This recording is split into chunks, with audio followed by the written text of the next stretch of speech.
नमस्कार, नेशनल पंचायत देख रहे हैं आप और मैं हूं आपके साथ नवीन कुमार। और आज हम बात करने जा रहे हैं हरियाणा में होने वाले एक और चुनाव के बारे में। और इस चुनाव में कांग्रेस और इनेलो की जो जीत है वो लगभग मुश्किल नजर आ रही है। ऐसा इसलिए क्योंकि 14 अक्टूबर को हरियाणा की तरफ से राज्यसभा सांसद कृष्णलाल पंवार ने इस्तीफा दे दिया और उसके बाद उन्होंने इसराना की विधानसभा सीट से बीजेपी की तरफ से चुनाव लड़ा, चुनाव में जीत हासिल की और उसके बाद वो हरियाणा की नई सरकार यानी नायब सिंह सैनी सरकार में मंत्री पद पर फिलहाल मौजूद है। और इस सीट के खाली होने से हरियाणा में कहीं ना कहीं राजनीतिक जो माहौल था वो बड़ा यहां पर गरमाया। लेकिन जो बीजेपी की सरकार बनी उसके बाद यहां पर कहीं ना कहीं नजर आ रहा है कि हरियाणा में होने वाले अब की बार राज्यसभा सांसद चुनाव में बीजेपी दोनों पार्टियों से यानी कि इनेलो और जो कांग्रेस पार्टी है उनसे 4 कदम आगे है। ऐसा इसलिए क्योंकि बीजेपी के पास बड़ा विधायकों का दल बल है जिसके कारण वो आगे की श्रेणी में अब की बार नजर आ रही है। साथ ही साथ अब बात कर लेते हैं कि बीजेपी पार्टी की तरफ से क्षेत्र और जाति के आधार पर कौन से ऐसे नेता हैं जिनको साधने के लिए अब की बार बीजेपी ने विचार विमर्श किया है। साथ ही साथ ऐसे कौन से नेता हैं जो लगातार संघ से जुड़े हुए हैं और बीजेपी को मजबूत करने के लिए प्रदेश में काम कर रहे हैं। अगर इस सूची में हम सबसे पहले बात करें तो यहाँ पर हरियाणा में बीजेपी के प्रदेश अध्यक्ष मोहनलाल बड़ौली का नाम आता है। उन्होंने सोनीपत की विधानसभा सीट से चुनाव नहीं लड़ा और उसके बावजूद उन्होंने पार्टी के लिए अच्छा खासा काम किया और कहीं ना कहीं माना जाता है कि हरियाणा में जो बीजेपी की तीसरी बार जीत हुई है, खासकर अब की बार जो बंपर जीत हुई है उसके पीछे मोहनलाल बड़ौली का जो दिमाग था या फिर उनकी कार्यशैली जो थी वो कहीं ना कहीं काम आई है यहाँ पर बीजेपी के। इसलिए इस श्रेणी में वो सबसे अग्रिम जो पंक्ति है उसमें खड़े दिखाई देते हैं। अगर इसके बाद बात करें हम यहाँ पर संजय भाटिया ने करनाल की लोकसभा सीट से टिकट नहीं लिया, उनकी जगह हरियाणा के पूर्व सीएम मनोहर लाल खट्टर चुनाव लड़े, जीते और सेंटर में वो मिनिस्टर भी बने। साथ ही यहां पर कहा जाता है कि जो इनका जो पन्ना प्रमुख सम्मेलन है बीजेपी का उसकी अवधारणा के भी वो जनक माने जाते हैं। इसलिए दूसरा उनका नाम है जिनके ऊपर पंजाबी समुदाय का नेता होने के नाते कहीं ना कहीं बीजेपी पार्टी भरोसा कर सकती है।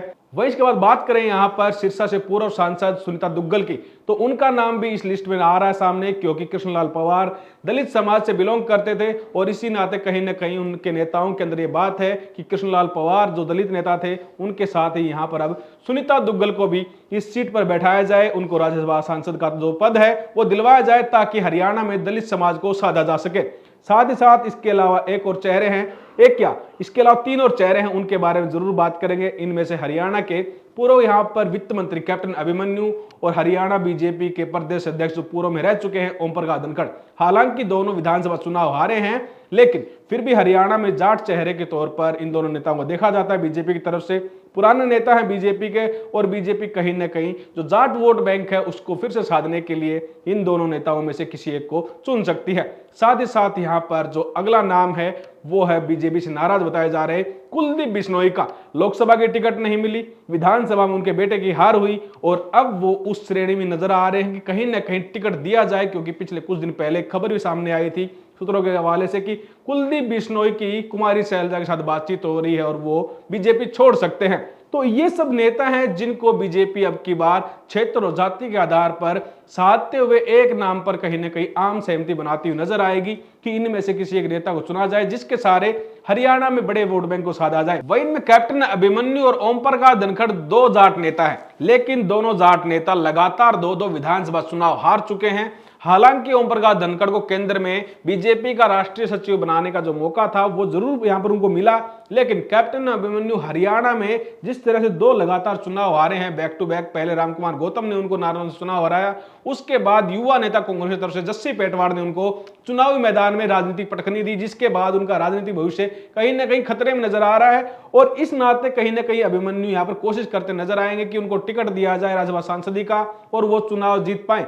लेकिन इसके पीछे सबसे बड़ा कारण यह बताया जाता है कि उनका नाम ना हो सकता है क्योंकि किरण चौधरी को हाल ही में राज्यसभा सांसद बनाया गया है, उनकी बेटी हरियाणा सरकार में मंत्री हैं और इसी नाते एक जाट नेता के तौर पर बीजेपी पहले ही किरण चौधरी को सिलेक्ट कर चुकी है राज्यसभा सांसदी के लिए।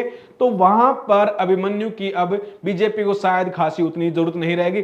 साथ ही कुलदीप बिश्नोई वो नेता हैं जिसके ऊपर बीजेपी के लगभग अधिकतर जो लोग हैं राज्यसभा सांसदीय टिकट के लिए उनके नाम पर हामी भर सकते हैं, क्योंकि उनका एक अच्छा खासा राजनीतिक वर्चस्व रहा है।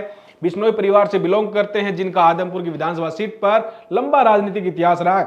और वो पिछले कुछ समय से नाराज भी चल रहे, जैसा कि हमने आपको बताया। तो उनको साधने के लिए साथ ही साथ आदमपुर की विधानसभा के जो इलाका है और हरियाणा में जो लोग कुलदीप बिश्नोई को अपना मानते हैं, बजलाल जी को अपना मानते हैं, उन लोगों को लगातार अपने साथ बरकरार रखने के लिए कुलदीप बिश्नोई को वो नॉमिनेट कर सकते हैं इस चीज के लिए। लेकिन यहां पर एक और मजेदार चीज है कि बीजेपी के लिए चुनाव बड़ा आसान नजर आ रहा है। ऐसा इसलिए क्योंकि जो चुनाव हुए थे विधानसभा के, उसमें 48 सीटें यहां पर पूर्ण बहुमत के साथ बीजेपी को मिली और जो 3 निर्दलीय विधायक थे उनका भी साथ है।